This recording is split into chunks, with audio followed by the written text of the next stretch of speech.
Mais j'aimerais faire une remarque en général, une remarque plus générale sur l'église à New York City, hein, à Manhattan, hein.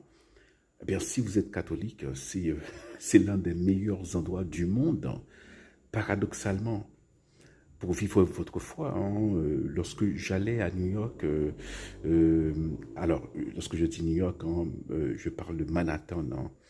À une époque, il y a environ 15 ans, j'y allais tous les jours, hein, pratiquement pour le boulot.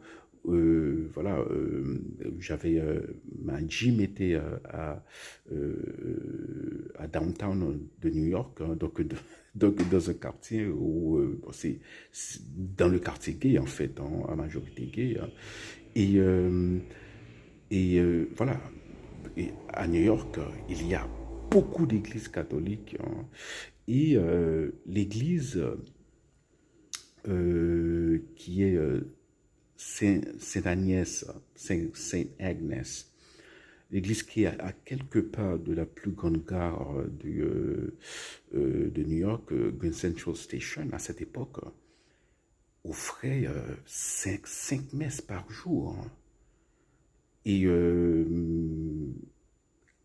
confession journalière, les vêpres pour les laïcs, euh, j'imagine aussi les laudes. Bon, étant donné que je passais souvent le soir, vers les 5h, 6h, il y avait messe à 18h, hein.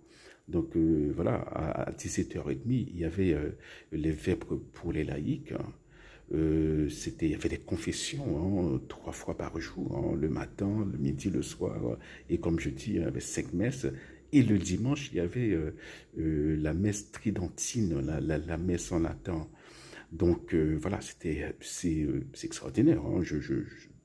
Bon, j'imagine au Vatican, il y a des églises qui fonctionnent comme ça, mais voilà, à quelques pas de Grand Central Station, hein.